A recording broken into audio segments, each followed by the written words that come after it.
Hello, my name is Alessia Campos Storm, and this is my teaching reflection. I would first like to thank all those who have helped me, including my peers, but especially my induction coach, Dr. Churchy, and my faculty member, Jane Adams. I've been going over my ILP, which has helped me um, teaching my pedagogy, um, helped me grow and will continue to help my teaching practice grow in the future. I will share also some content of my students flourishing in the successful teaching environment I created. First of all, let me share my IFP. I choose standard 3.6, addressing the needs of student learners and students with special needs to provide equitable access to the content. I choose this standard because it always been one of my most important goals to help meet the needs of all my students, especially with teaching special education students and ELM students, learning more ways um, to provide equitable access is a top priority. The goal of choosing a CSTP standard is to help teachers process planning and teaching, reflecting on results and making informed changes um, to future practice based on evidence.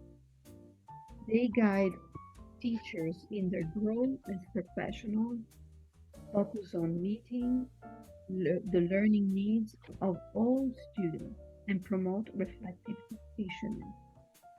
My journey in following the CSTP standard I chose has been successful, as I certainly have grown alongside my teaching approach for pursuing the goal of providing equitable access to content. I have grown as a professional, am more reflective about how I and have ample evidence for changes I've made in my teaching practice. And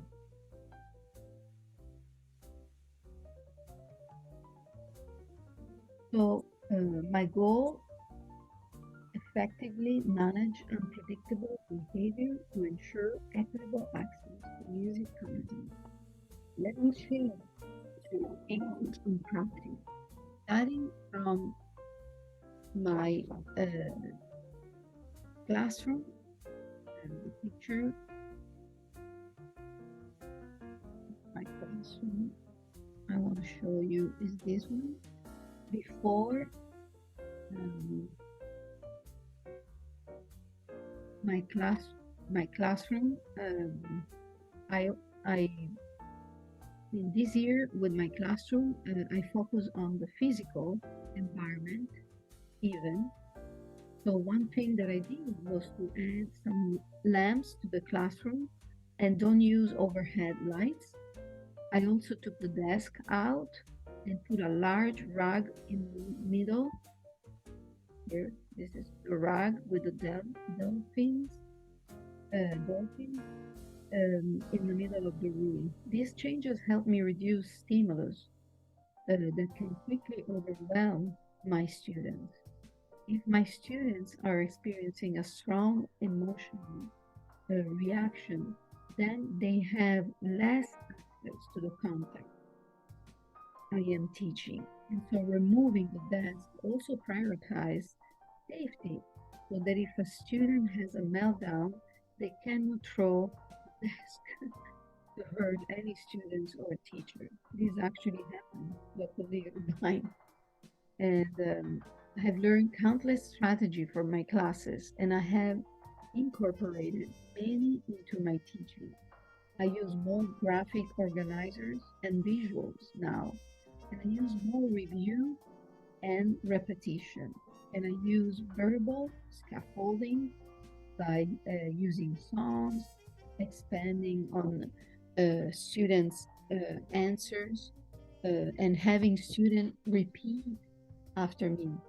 I try to activate my students' background knowledge more, asking, who do you respect? For example, when I was teaching Black history and the word freedom, Aretha Franklin theme song, I have known multiple intelligences for many years, but I'm still practicing incorporating it more into my teaching and adding more range to now I can assess students so that I am not accidentally only testing for the two traditional intelligences. And so my foundation for future growth, I want to show this document.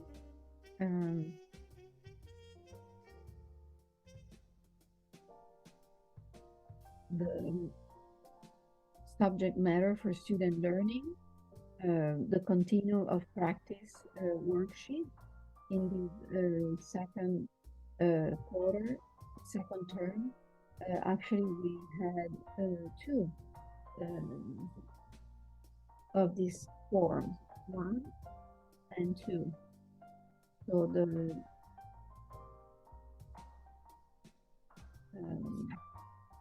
so my growth as a teacher can also be through the continuum of practice worksheet.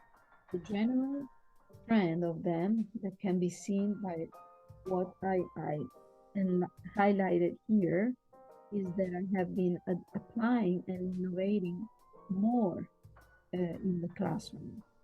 The trend, as you can see, has been me applying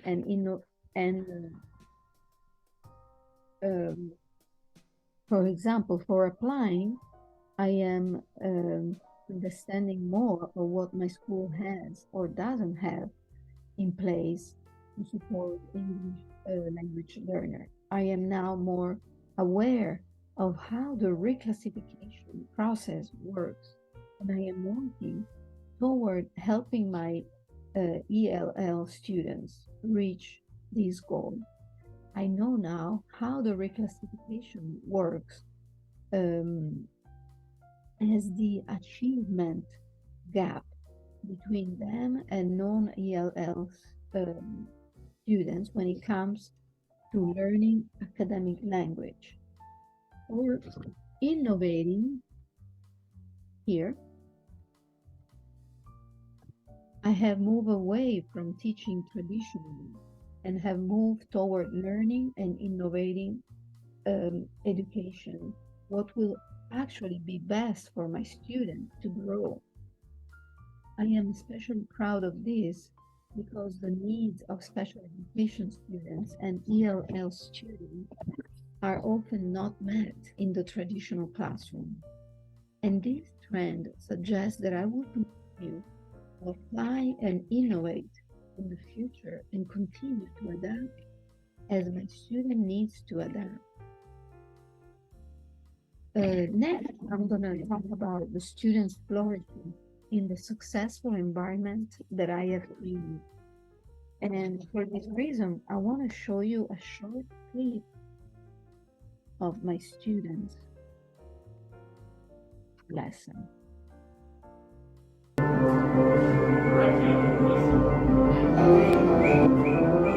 What instrument is this? Piano. Piano. So what is this called? A pianist. So let's go around and play the piano. Actually, we can stay. We can stay.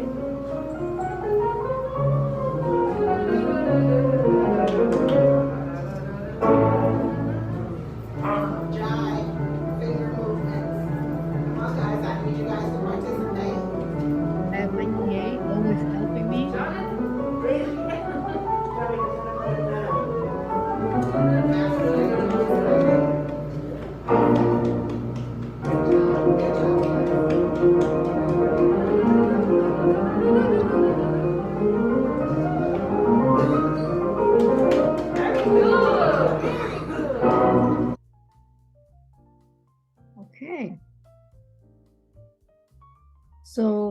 Answering questions and participating is evidence that my students are engaged. Especially after the pandemic, I noticed that some of my students were struggling and sad. So I put extra effort into creating an environment where they could feel as safe as possible. And these include feeling safe to ask any question. I let them know that what is going to happen in order to establish clear and predictable expectations. My classroom is safe enough so that students are not overwhelmed and if they're not displaying meltdown or a non-desirable behavior. For example, I have student who has behavioral issue like screaming and becoming violent toward the teacher and other students. So we work on calming down by counting the rhythm out loud and channeling his voice and emotion into music. And then he stops screaming. So, my reflection as the conclusion, I am grateful for all the support I have received and for all that I have learned at Cal State. My coach's comment and suggestion throughout this process have really pushed me to reflect more about how I currently teach and how I could teach better. I could talk to Dr. Chirchik and Miss Adam about anything, and this kind of support really helped me grow. This program has especially made me more aware of the needs of ELL students and being more aware of how to help ELL students to meet the needs of my special education students who benefit also from many of the same strategies like visuals and repetition. I'm now more mindful of how I teach, and I am better at defining teaching strategies that I used before the program and also teaching strategies that I was not aware of before I start this program. Thank you again and see you in the next journey.